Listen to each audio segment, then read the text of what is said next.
Alex Jones is right. Ladies and gentlemen, boys and girls, people of the internet, shitposters and activists, thank you for joining tonight's special episode of O'Donnell for Liberty. As always, I'm your host, Justin. Before we get started, make sure you hit that subscribe button, turn on notifications to keep up to date with future shows. And if you like what you see, you can be an early supporter of the program by heading over to the Patreon link in the description and signing up to join our production team. If you want to keep in touch between shows, follow me on social media and join our community Discord channel by following the links in the description as well. Tonight's topic is probably going to be our most controversial and divisive yet: climate change and renewable energy.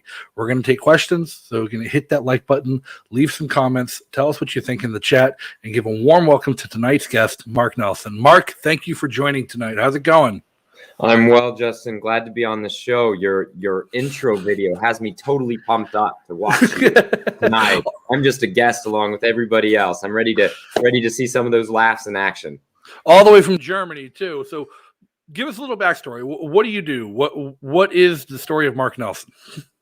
What I'm currently doing and what I'm here in Germany for, just arrived here today, is to save imperiled nuclear plants anywhere in the world, no matter who owns them, who runs them, who wants them gone, who wants them to stay. I'll go and help anyone, anywhere, save a nuclear plant from closure. And Germany's trying to close all of them, aren't they? Yeah, and they're doing it straight into an energy crisis before they've closed them. There's an energy crisis developing now, and they're going to close it straight into an energy crisis. No. I grew up in Massachusetts. I live in New Hampshire now, and like our primary source of power has been nuclear. I grew up on the South Shore of Massachusetts and spent a lot of time on Cape Cod, where we had the nuclear plant that provided most of our energy. And here in New Hampshire, we have Seabrook nuclear plant that provides a lot of our energy, and they've been openly talking about shutting them down the past few years. I believe both of their renewals got denied, and like there's a timeline on when they're going to be shut down. Yeah, so I'm from Oklahoma. There's no nuclear plants in Oklahoma, but my last year in high school, I decided to force my parents to let me go to a boarding school in New Hampshire. And the first time I ever really had to think about nuclear energy was in the context of my parents, who also didn't have to think about nuclear energy, signing a release form for the boarding school to be able to give me emergency iodine pills if Seabrook nuclear plant melted down. And like, I actually read about we talked backstage before the show started about your work with Michael Schellenberger, and like that's how we got hooked up. I reached out to Michael and he introduced us and suggested I bring you on the show. And I've always been a huge fan of his and the work he does in his TED Talks, being an advocate for pro-nuclear as a solution to climate change. But one of his articles that always sticks with me was titled like how Fukushima, Nagasaki, how Fukushima, 3 Mile Island, and Chernobyl prove that nuclear is safe, that he wrote for Forbes, because they were the 3 worst possible disasters and really nothing came of them.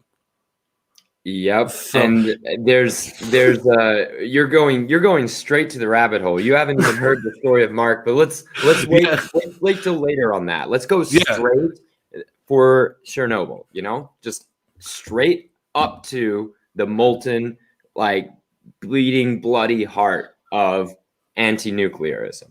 Now, first I have to say that the world anti-nuclear movement was, if anything, at its strongest in the years preceding Chernobyl. So that's really important. Before Chernobyl blew up, heck, a decade before, even before 3 Mile Island, one of the 2 reactors melted down in Pennsylvania, before that happened, the world anti-nuclear movement was extremely strong. And I think we need to sit with that for a moment, to use, what a think tank speak. We're just going to sit with that for a second, that before the most famous nuclear accidents happen, the ones that people say, oh, I understand why people are anti-nuclear, it's those accidents. No, the anti-nuclear preceded the accidents. The accidents emerged into an anti-nuclear world that's ready to tell a new story based on them. Here's the key thing about Chernobyl. Chernobyl nuclear plant was a really tight, compact facility, 4 giant reactors, none of them with a containment, meaning some kind of hard case around the core protecting it in case it blew up or went bad somehow. When reactor number 4 started up, it only got a few months in before they blew the thing up with a really dumb test. Okay, they blew it up. The other 3 reactors kept going and the power plant stayed in operation for 14 years. Yeah, that's 10 years beyond the end of the Soviet Union itself. Right. And so Chernobyl's the thing everyone talks about. Like when people hear, like, whenever there is an anti-nuclear activist, it's usually climate change people. That's what really does blow my mind. And they don't, but wait, they talk about the accident as if that not only wiped Chernobyl off the map, it wiped Ukraine off the map or something. They failed to mention that workers were extremely upset all the way up into year 2000 when they felt their plant was getting destroyed, even though it had become safe and valuable for the Ukrainian nation. Their plant was being destroyed out of some kind of misplaced punishment from Europe, infringing on the rights of people of Ukraine to have good jobs and electricity. So the reason why I keep coming back to that is because if people who knew about Chernobyl just knew that it couldn't even knock the plant out of service, the worst nuclear accident ever couldn't knock the nuclear plant out of service. It had to be bribed with German money to turn off. Right. And like what is like the heart of anti-nuclear sentiment isn't even just fear. Like from what I see, the anti-nuclear people, they always bring up Chernobyl. Lately they bring up Fukushima as like why nuclear isn't safe in their mind, but like it all comes down to the debate comes up when they bring up climate change, when they want to talk about like fossil fuels destroying the environment. And that's when I get my chance to bring up, well, nuclear isn't fossil fuel. There's no emissions from nuclear, but it isn't safe. It did the crossover between people who are anti-nuclear and people who are pro-renewable energy and saving the environment and stopping climate change seems to, it's not a Venn diagram, it's almost a circle. Right. And in fact, to add even more nuance to that, in energy expert circles, it's no longer considered credible to go on about nuclear safety. You can say, well, other people have concerns about nuclear safety, or other people are really worried about the waste or whatever. But the energy experts themselves, who are not necessarily the people in power to work on energy, but they're the people who have the credentials and the PhDs and, are mingle in polite energy society. They don't say that they don't like nuclear because of the safety. But I want to push back on you just a little bit, Justin. Okay. I think we should return to the fear. And I think the fear is quite real. I think the fear doesn't come from nuclear reactors. It comes from nuclear bombs. And that's where I was. Okay, before I stumbled on Michael's TED Talk years ago, talking about the safety of nuclear, I was against nuclear, not because of the safety of the plants or even because I was an environmentalist. It was because I was anti-war, because I saw nuclear proliferation as an inherent aggression of the state building up arms for the sole intent of destroying. And I understand the whole good fences and guns make good neighbors. A well-armed society is a polite society. But when the arms you're building serve no purpose beyond mass destruction, all they do is create fear. And I was an anti-nuclear proliferation activist before I was anything. And I saw nuclear energy as just a road to nuclear weapons. And then we see places like North Korea where they weren't allowed to get nuclear energy and still got nuclear weapons that proved that kind of completely wrong. And of course, North Korea wasn't the first country to follow the pipeline of no nuclear energy, just nuclear weapons, right? Israel, of course, is an example of a society that made, you can say what you want about Israel, but it wouldn't be easy to conquer, right? So, I mean, they have made it to where they are essentially uneradicable. Right. They've done it through nuclear defense. And that's kind of the joke I use now when it comes to nuclear weapons. I'm no longer an activist against nuclear weapons proliferation, because I've come to realize that the countries that want nuclear weapons don't necessarily want nuclear weapons for existentially hostile means. A few of them might, sure, like India and Pakistan. They might have discovered that they aren't good for that. Right. Look, some of the most powerful nuclear armed countries that have ever existed have lost continual strings of wars since inventing nuclear weapons. Right. No, I'm not naming names. I'm just saying. The United States. And honestly, Russia's had some ugly experiences despite having nuclear weapons. Right, because nuclear weapons did not help Russia come to some kind of glorious conclusion with their Afghanistan adventure. what they do is for smaller countries like North Korea, is they allow them to join a club of countries that don't get invaded by bigger countries. Yeah, it's not even a club that's on speaking terms necessarily. It's right. United by not getting invaded by stronger countries. It doesn't mean they can end sanctions against themselves. Doesn't mean they can enter polite society. Doesn't mean they can be on the UN Security Council even. UN Security Council is for countries who won World War II and then invented nukes. You had to win World War II and invent nukes in order to make it onto the Security Council. Yeah, and now even the UN Security Council doesn't get along. There's lines drawn in the sand. They get along enough not to exchange nukes. Right. Okay, but back to the power aspect. Okay, so right. We drifted very far. What I was going to say is we drifted far, but I don't think off topic. I don't think it's off topic, and I think it's incredibly reasonable. You know what? When you're talking to people who say climate change is the literal apocalypse, and they go on to describe what climate change is going to do to them and the world, you realize that there is no meaningful difference in emotional tone and often in actual physical outcomes of nuclear war. As in what they're describing from climate change, billions dead and ecosystems harmed forever, Mad Max, people roaming, cancer-filled bodies roaming the wastes, stabbing someone for a bite to eat. They're really describing a genre of stories and media that comes from after an apocalyptic nuclear war, or at least a version we can imagine in fiction. And how much of the fear of nuclear energy, like with the fallout and catastrophic circumstance, could be assuaged by just like lifting restrictions on modern technology? I mean, like, how old is the newest nuclear plant in the United States? I don't even know. Being technically right is the best kind of right, Justin. So if you want technically, the most recent reactor to come online was a TVA reactor. There's something to mess with your libertarianism. Maybe we'll come back to electricity production later, but TVA turned on a reactor that they started building a long time ago, couldn't justify finishing, restarted construction on in the 2000s, late 2000s, when it just wasn't looking great for natural gas at first. That changed. Now it's back to desperate for natural gas. So they decided to finish the nuke after 2 decades, and they finished it, and it came online. The newest nuclear construction are 2 reactors way behind schedule and over budget.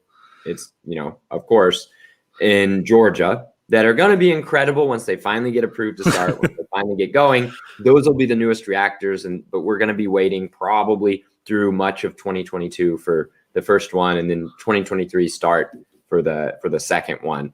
Before that is what I feel like you were really asking in your question. Right. When was the last time we were building a bunch of reactors, and then what was the last one of that? So we were accelerating our reactor construction starts all the way through 3 Mile Island, basically. Every little 2-bit utility in some corner of Upper Peninsula of some state, they all wanted nuclear. It was the king power source. Now, they discovered that, especially in complication with an anti-nuclear movement or a regulator that was moving the goalposts, we can blame whatever we want. The truth is that we kept getting worse at building nuclear after 3 Mile Island.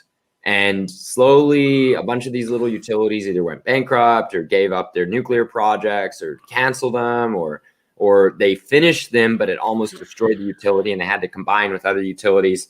That period of the last big wave of big nuclear reactors coming online in the US was in the late 80s and early 90s. So America's newest old plants are the ones that came on in the late 80s, early 90s, and were considered just catastrophes for their ownership groups because of how long their construction had been and how a lot of that construction occurred during periods of high inflation.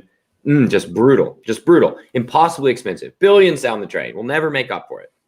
Now, a lot of those late 80s, early 90s plants are some of the cheapest and best electricity production you can find anywhere on planet Earth. They're just extraordinary. And So I mean, how much better could they be if they were rebuilt with or supplemented with modern technology? And I don't even necessarily mean modern. You look at thorium fast breeder reactors, that technology is as old as nuclear. The military was testing that in the 30s alongside nuclear. They chose to go with the one that could help them make weapons instead of thorium.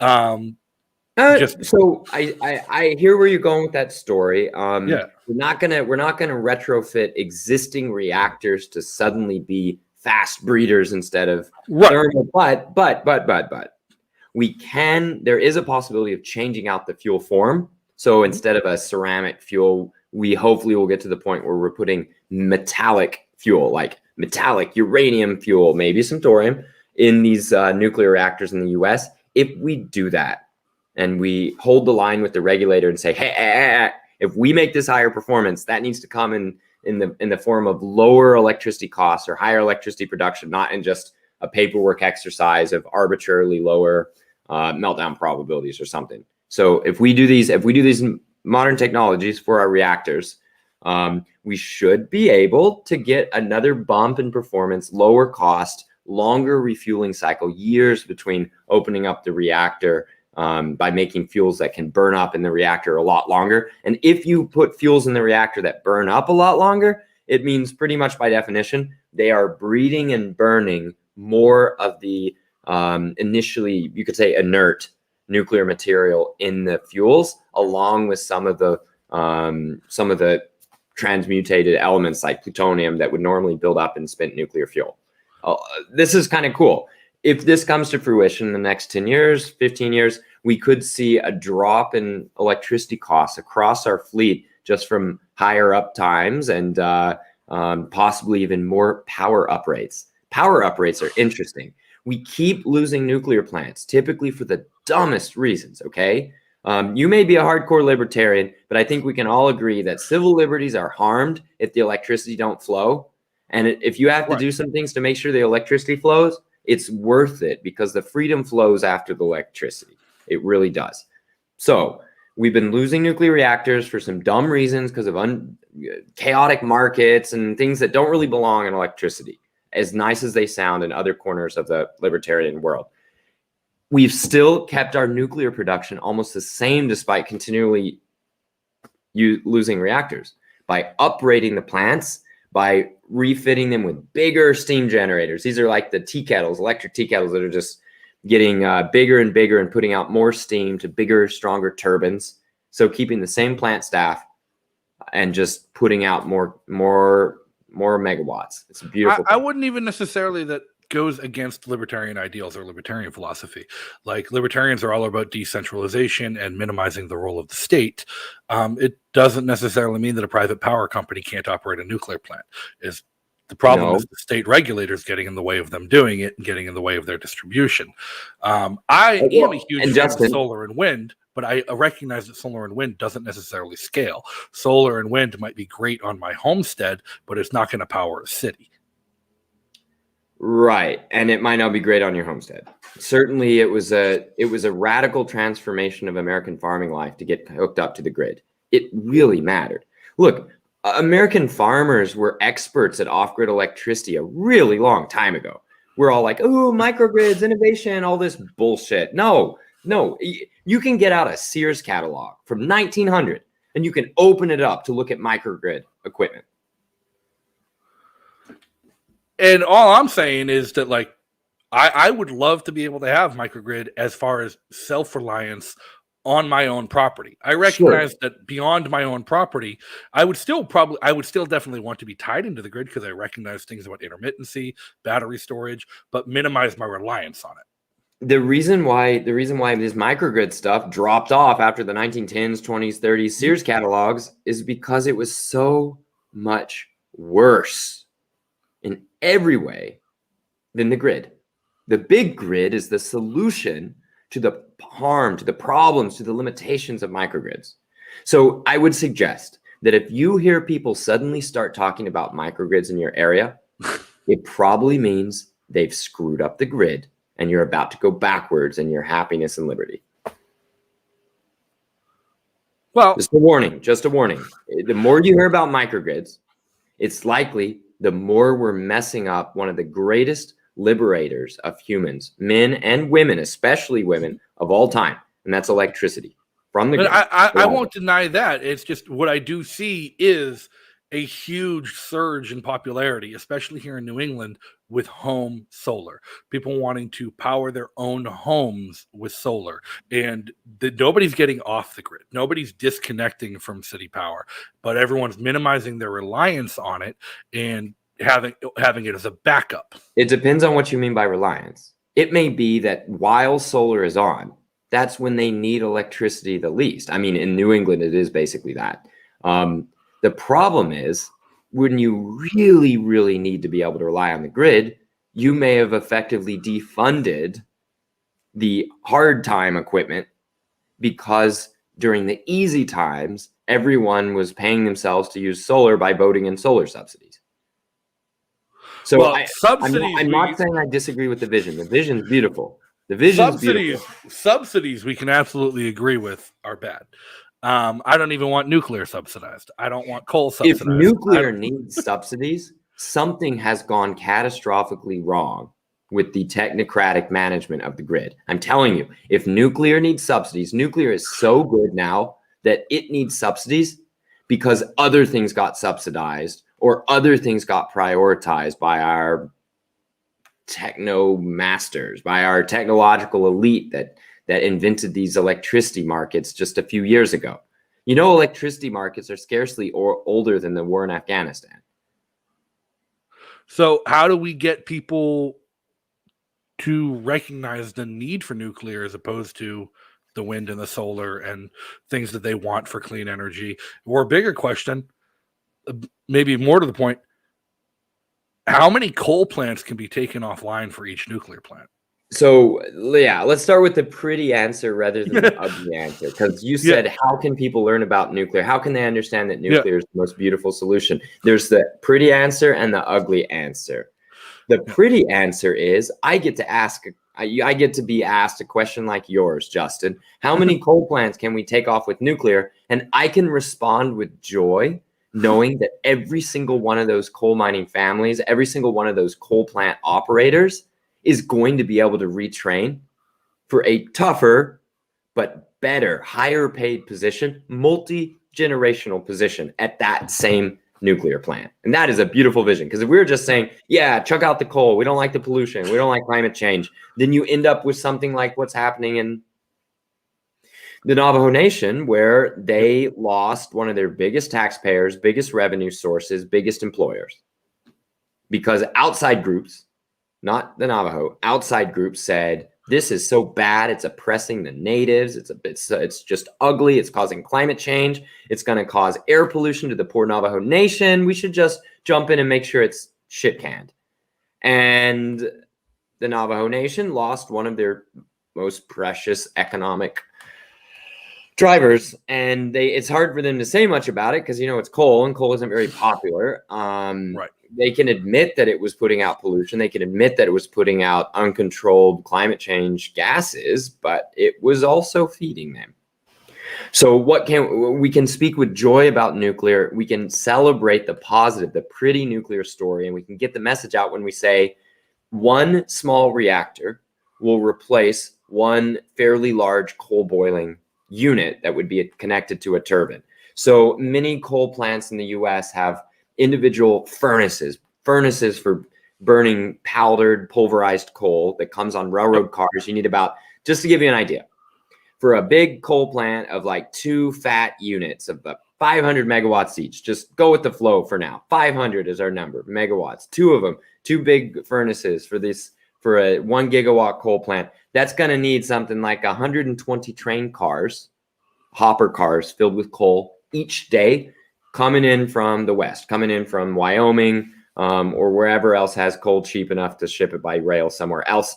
That coal will be crushed, powderized, and put up a conveyor belt and sprayed like in a cloud into a massive furnace with a huge swirling hurricane of fire. Those hot gases will boil the shit out of some water. That water will turn into steam. That steam turns a big turbine that goes brrr, And that is the flicker that you would see in lights if you slowed it down on high motion camera. It's literally those big turbines spinning. You can replace those 2 boilers with one big juicy nuclear reactor, or 2 or 3 smaller reactors if we get those started.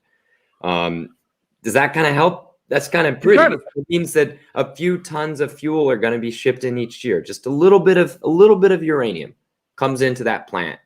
A tiny little bit of uranium comes on a truck, and that will take care of the nuclear reactor to operate for another 1.5 years straight. And that's substituting for 120 cars of coal each day. And that really it hits on. So the transport of the uranium, the nuclear material, that gets down to the root of what people are scared of and what people are afraid of. It doesn't. They're scared of the bomb.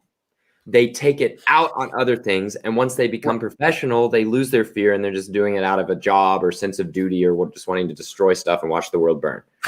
Like the professionals at NRDC, the professionals at Union of Concerned Scientists, they don't really feel fear anymore. It's just it's a job, It's the professionals. It's not the professionals we're worried about. It's the normal people. It's the voters. It's the people who donate to campaigns. Voters are living in the most nuclear-powered nation we've ever had in terms of sheer quantity of nuclear plants and nuclear power. Obviously, our 20% of nuclear electricity in the U.S. is nowhere near the 70% in France or the 50% in Ukraine or other countries like that. But in terms of having the most reactors, the most people employed in nuclear, the most nuclear power on the grid, the USA is number 1, right? But even when you're talking, no one cares. No one cares, Justin. No one cares about that fuel. No one's blocking it. No one's standing in front of the trucks. No one cares. No, but when you're talking to the voter, when you're talking to your normal person, when you get past the fear of meltdown, when you get past the fear of explosive potential, when you get past the fear of weapons, the last resort they have is, well, what about the waste? The nuclear waste. What about the waste? And that's what you get the activists anti-nuclear people. I agree with the anti-nuclear trolls and haters, okay? Yep. Haters and not losers in the case of blocking Yucca Mountain. I think Yucca Mountain was ill-conceived. I think it would have been ill-conducted. I think it needs to be canceled forever. I think it was bad local politics, bad state politics, bad national politics. And the part that really just burns me is bad engineering. Because it's an engineering attempted answer to a spiritual quandary. And it's a spiritual quandary that needs to be answered with care, with love, with affection, and with a little bit of a twinkle in the eye, not with some crazy over-engineered down in the earth tomb for this fairly inert nuclear material. So what would you do? No one really cares about while it's just sitting there at the plant. What would you do with the waste? Easy. You build an art museum like the Dutch did, and then you put it in and you put up your best artwork, and then you charge tickets. So the waste isn't a concern for people to be around. It literally just sits there, surrounded by a bit of thick metal and thick concrete, and you're done. You're done. Okay. It's a giant, 50-ton, 100-ton case. And you know what? If the aliens want to come and airlift out and teleport 100-ton casts of very little, let's just say very little economic value if it's spent fuel from a light water reactor. That may change if we build those fast reactors that you were talking about a few minutes ago. We could make a lot of fuel out of it. It's just, more expensive than raw uranium until today's market rally. But is more expensive than to build a new plant, to reprocess all the waste. And like the French do it, the Japanese do it. There's a bunch of countries that reprocess the waste. The Russians have a plant, but they're a little bit more chill than we are with the whole waste reprocessing thing. So they can make sense out of it. For the French, by the way, it works like this. They reprocess their waste once. They get all the nuclear fuel out of the reactor when it's done. Mm-hmm.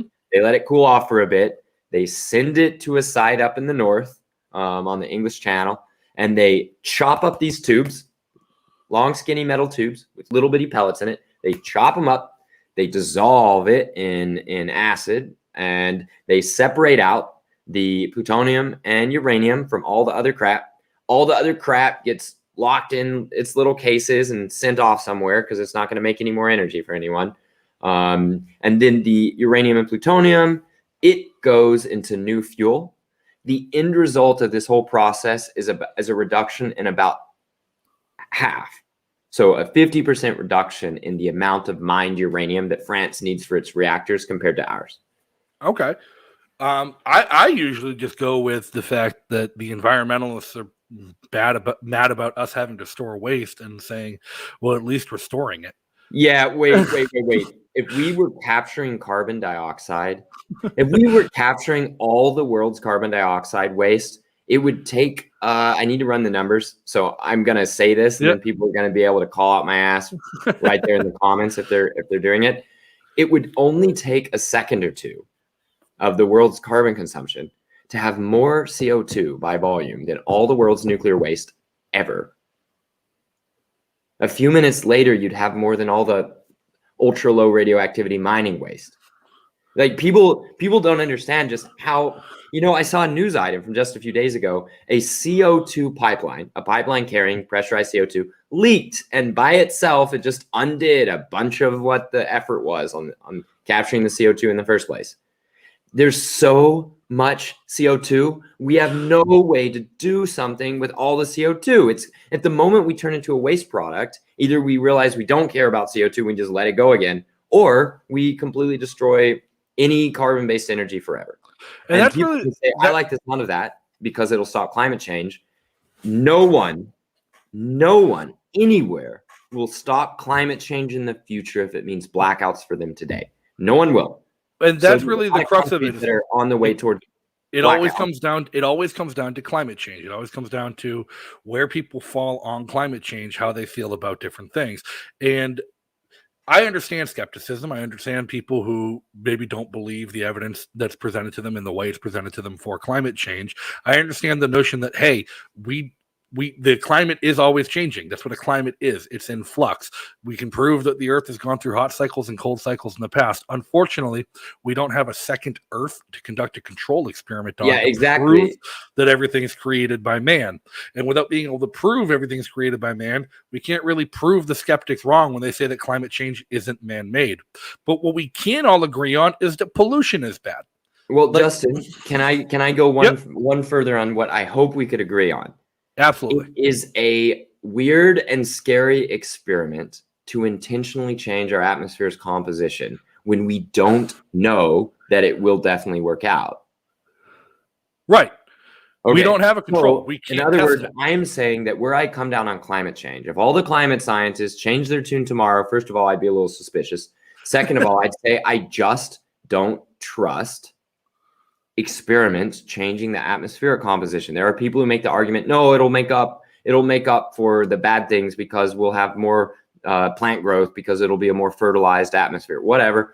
I understand that most plants are currently one of their limitations after nitrogen and phosphorus is going to be carbon. They're carbon limited. Yeah. I don't think it's worth an experiment. I definitely agree that all things held equal, we should have less carbon emissions because we are rapidly perturbing the quantity of carbon by itself. Notice that's not the same thing as saying people are going to die. It's not the same thing as we need to shut off all the power plants today, which would cause people to die.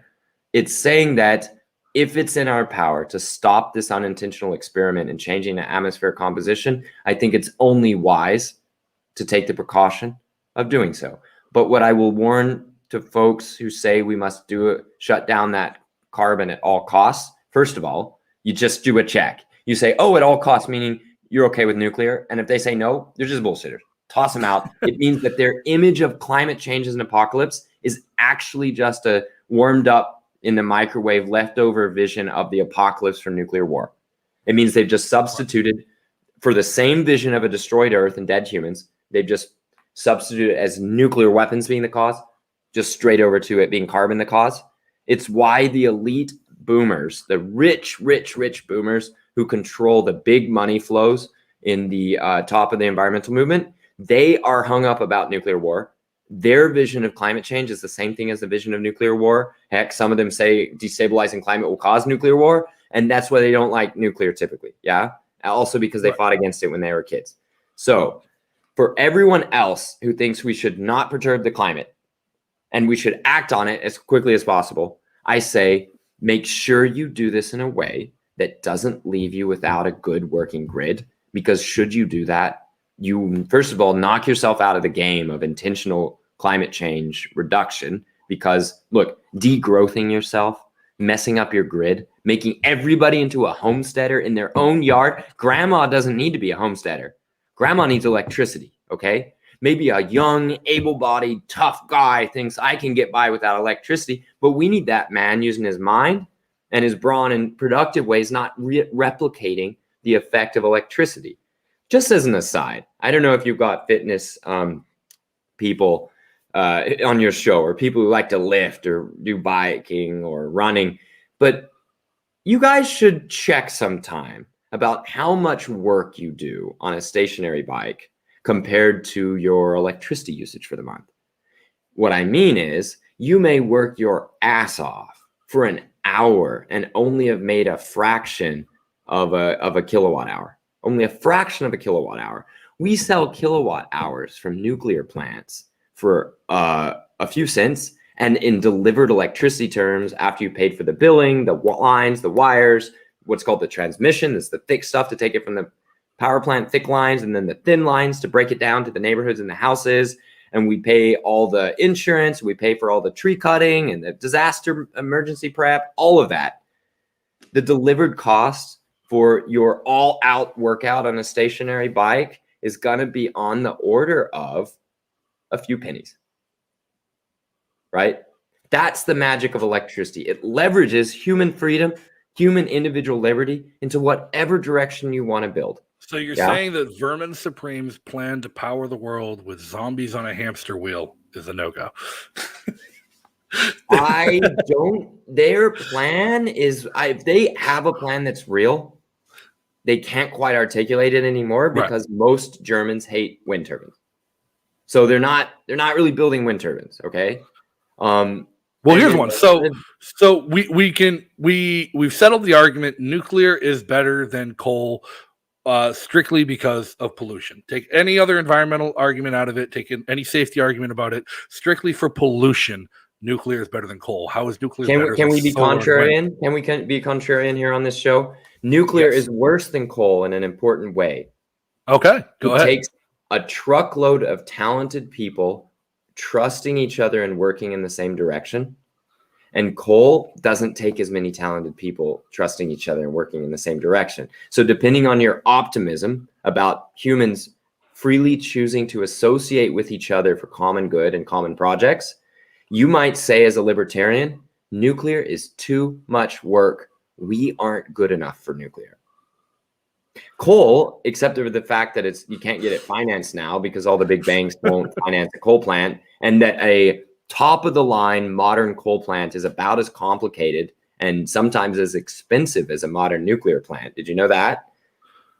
Well, to my understanding, a coal plant is just a steam plant. Coal is just a source of heat. Yes, but in coal, we've gone a lot further than we have in the nuclear world in pushing up the temperature and the pressure of the water cycle.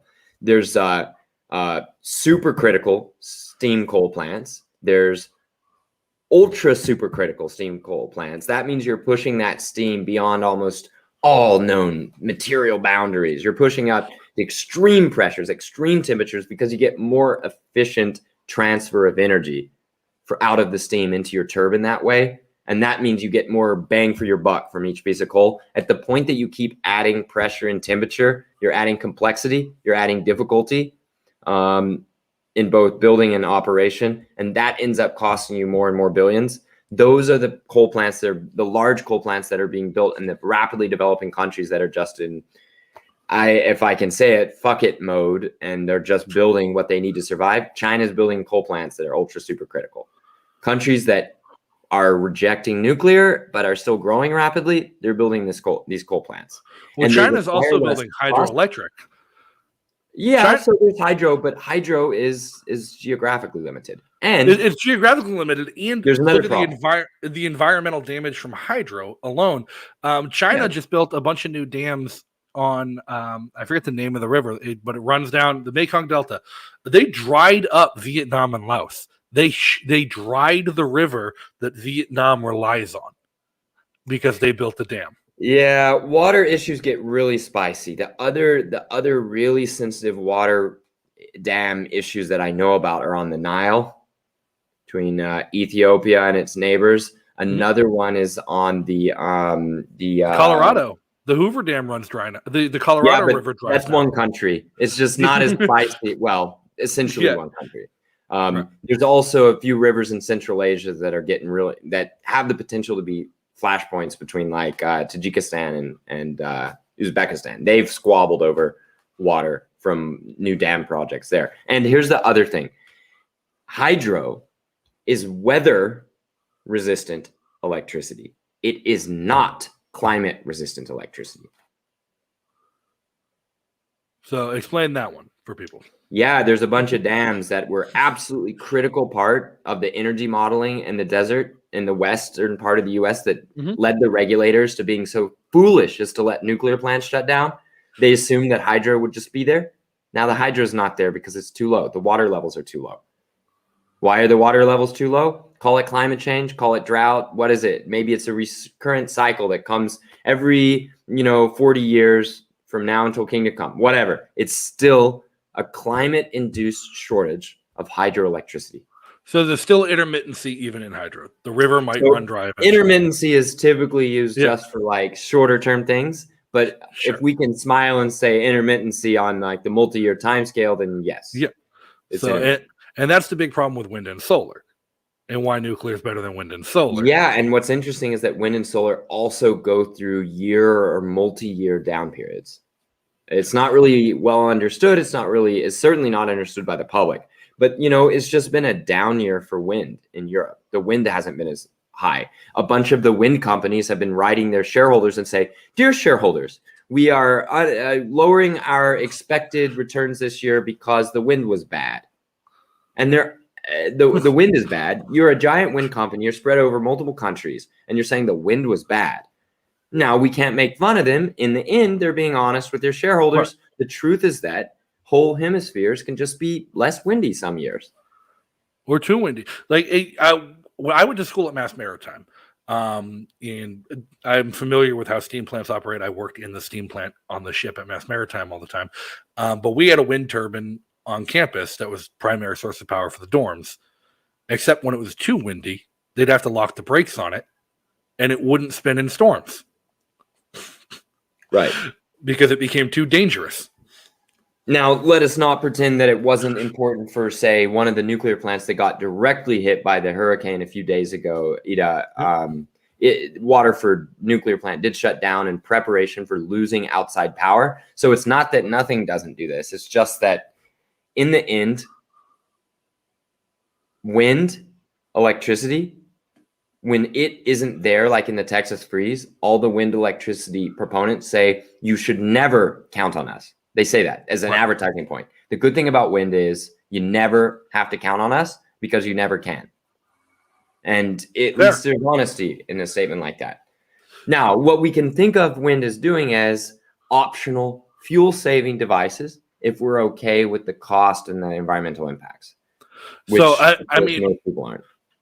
When it comes down to the reliance and what ends up shutting down a source, the Cape Cod nuclear station in Massachusetts, I remember back when I was in college, we had a massive storm. It was a winter blizzard, led to flooding, and the plant got flooded and they had to shut down the reactor, and people panicked and lost their minds. And everyone was like, we lost power on the Cape because of it. They didn't have backups in place at the time. And everyone like started freaking out after the fact, was like, oh my God, we had flooding and the reactor got shut down. How dangerous is it that we live close to the reactor? I'm like, I mean, the safeties worked. They were able to shut it down.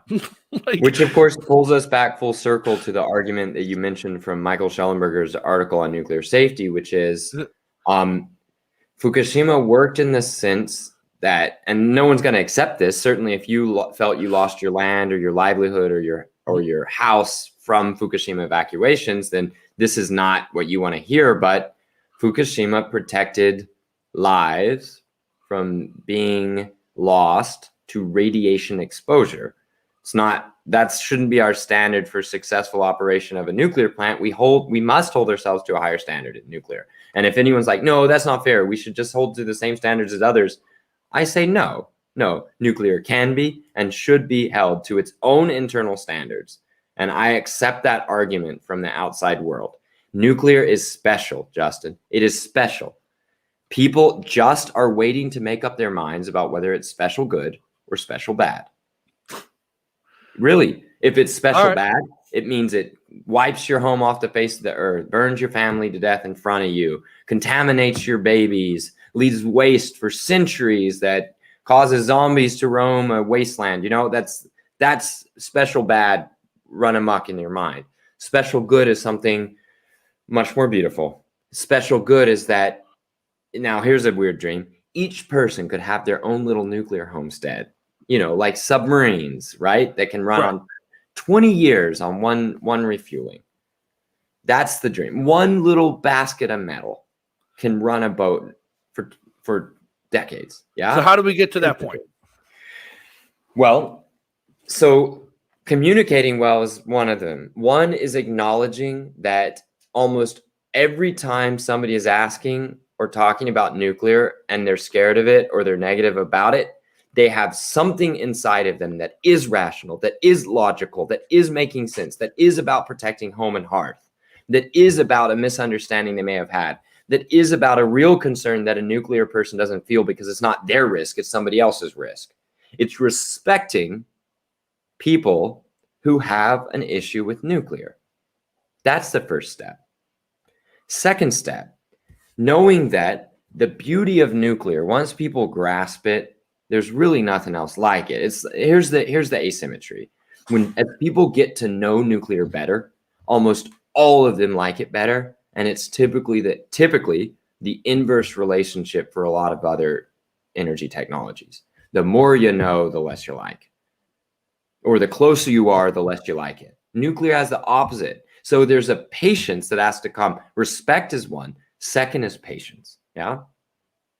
And then the third is the just plain old optimism of loving people, loving the potential of all working together, this talented team, trusting each other and working in one direction to get nuclear. You need more of it than you need for any other technology because nuclear is special.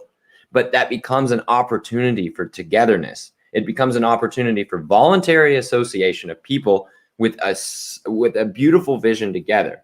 A lot of people who built cathedrals, it's not quite they were required, but they donated out of the beauty of the task for a collective cause they could see rising in front of their eyes in their own time, right? A house of God, but also a house of man. Yes, beautiful and built for its beauty. Nuclear plants should be a lot more beautiful. We're not there yet. We don't have the stained glass windows we need in nuclear plants in the visitor center. So you're not a fan of brutalism. What? Sorry? You're not a fan of brutalist architecture. I was a lot more fan before I knew more people. In other words, I love the iconoclasm of it. I love the bloody-mindedness, the singular vision of the great architect.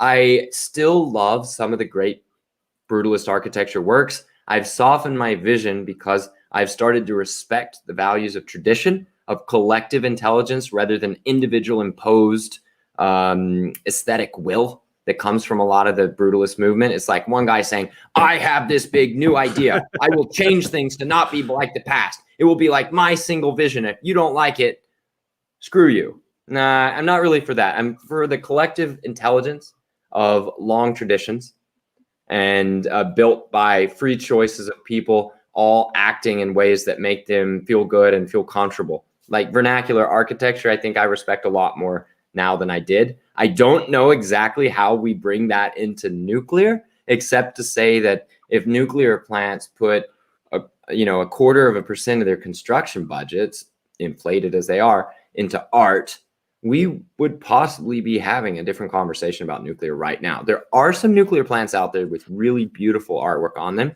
but they're not well known. And in the end, they're beautiful expressions of the power of nuclear for locals. I mean, I would like there to be a lot more nuclear tourism internationally, but it is what it is at the moment. We need to build beautiful things for local people And that means nuclear plants that are as beautiful as the attributes of patience and respect that I mentioned as the bedrock of communicating a nuclear future.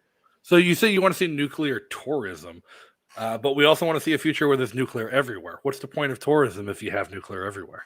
What's the point of seeing somebody else's cathedral if you've got one in your hometown? I mean, I'm ill-equipped to answer that because I'm not an architecture geek or a religious geek. But so I get it. Okay. We'll So fix it. We'll fix it. Are you still in Massachusetts? I'm in New Hampshire.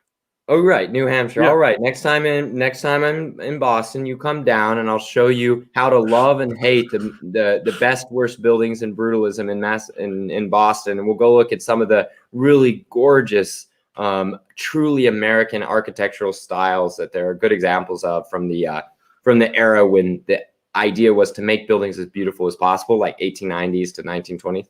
We'll go look at those too. Usually when I go to Boston, I just stick to Faneuil Hall. Well, that's a little early. Early, but it certainly is the type of building that partook in traditions brought over from somewhere else, but practiced with some amount of creativity, but also respect. So what you're saying is we need to have people build a nuclear plant that isn't an eyesore for property owners. Yeah, so we get absolutely. Happy to have it in their neighborhood. But I think that should be done no matter what type of power plant or industrial facility. It should fascinate. It should respect. I think one of the reasons that wind is becoming hated across so much of the rich world is that, look, I think the shape is beautiful. I was an aerospace engineer by training before I switched to nuclear, and I can admit that the device is very pretty. In order to make the wind power work out financially, you got to make them really big. At some point, it no longer respects people just through sheer size. And I mean, with offshore wind, it definitely doesn't respect dolphins and whales.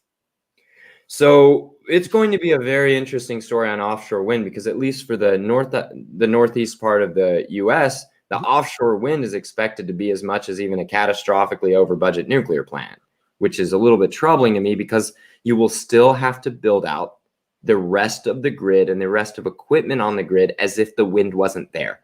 And you're going to have to pay for the wind like it was a custom nuclear plant project built from scratch the first time with 5 years over budget and double the cost you expected. So now, could you see a future, like I said, my dream is solar panels on every house, powering every home, and non-reliance, complete decentralization, where it is just small nuclear plants in cities, and people in suburbs and rural areas self-power with battery storage and home solar, but still tied into a connected grid just for backup? I could see that. So, batteries take a lot of the Earth's material and a lot of manufacturing, a lot of energy to make. But batteries, if they were in every home, would provide a lot of the feeling of security that people want. Now, they're not, we don't have batteries that even are close to what you get with a backup diesel or even natural gas generator. But one potential vision is this: a hardened spine of the grid. So strong transmission, perhaps even undergrounded if we decide that's the way we want to use our societal wealth. And then we have strong individual homes. That means batteries, good connection to the grid. And then you have nuclear plants scattered out, approximately matching the density of the US population. So each region, each zone kind of has its nuclear fleet. Now, we've sort of did that. That's the way that 20% of nuclear electricity that comes into our grid is actually produced. It more or less, until becoming imbalanced in recent years by nuclear plants being turned off near bigger population regions. Until recently, until that started happening, nuclear plants were approximately scattered around where the US population lived. That meant that each little region was kind of looking out for itself, at least as regards its own nuclear electricity. All right. I got one final question for you. How do you think nuclear can help with the current issues in current public relations nightmare and backlash against cryptocurrency and Bitcoin's big energy demands? Oh, that's easy. If crypto community bands together and gets that collective action problem solved and saving nuclear plants or getting new ones built, then they will have done society a favor so large that it would take a lot of crypto crime in order to drag down that accomplishment of getting new baseload nuclear plants built. I've had a bunch of fascinating conversation. I'm not invested in crypto myself. But I'm having more and more friends and new colleagues that are. And what I tell them and what they tell me adds up to one thing. If we can help each other get the nuclear plant saved and built, they will have paid back whatever debt they may have incurred in society from their energy usage or strange terminology or weird, crazy look around the eye that they get when they talk about crypto. All of those harms on society, they will have paid back many times over if they can get us over the starting line on building new nuclear plants, and if they can ensure we never lose a nuclear plant ever again.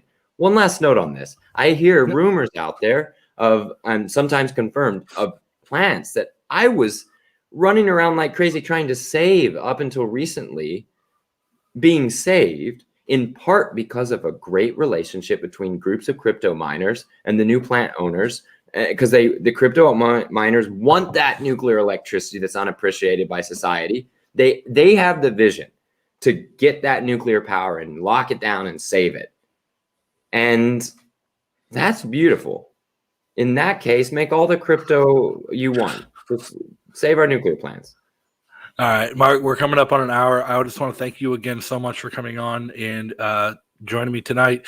Anything else, any last bit you want to leave people with, and tell people where they can follow you and learn more about what you're doing? Sure. One last bit. We have a critical moment coming up where we might lose enough nuclear power in Illinois to power, way more than the entire Bitcoin network in the whole world, right? So we're about to lose a colossal amount of energy because the owners of the plant can't tolerate the downside risk of cheap power coming back with cheap natural gas and the subsidized wind. So they're like, if we can't get a steady price for our nuclear electricity, we're out. We're tapping out now.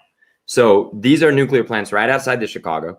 They have a critical importance in keeping electricity prices in Illinois low, keeping emissions low, and protecting us in the case of big blizzards. They did a remarkable job, stayed on 100% during the recent February blizzards that knocked out Texas. So those plants are going to be lost, especially any of your listeners or any of your network in Illinois needs to get a hold of me. You can DM me on Twitter @EnergyBants, and you can, you've been tweeting my name out. You can get a hold of me there. We need help. We need it soon. We need it rapidly. We are about to lose those plants, and that's something you can do to definitely get on the right side of the cosmic ledger that you started with society by getting into something weird like crypto. Weird like crypto. Oh, come on. I say that with a grin. I say that with love. All right. Well, it has been an absolute pleasure, Mark. Thank you so much for coming on. Do let me know when you're back in the Boston area. Everybody out in Illinois, get in touch, see how you can help, what we can do. And until next time, make sure you hit that like and subscribe button, turn on notifications so you never miss another video. And Mark, enjoy Germany. All right. Stay free, Justin. Talk to you later. Bye. Hey, everybody. Thanks for tuning in, and I hope you enjoyed the show. If you want to catch more, make sure to hit that subscribe button right now and turn on notifications for future episodes. You can follow me directly on Twitter @O'Donnell, 4NH, to keep up to date with what I'm working on. And if you want to be among the first to support this channel, check out our Patreon link in the description. And as always, don't forget to head on over to SneckSwag.com to get your freshest Liberty swag today. Until next time, be free, everybody.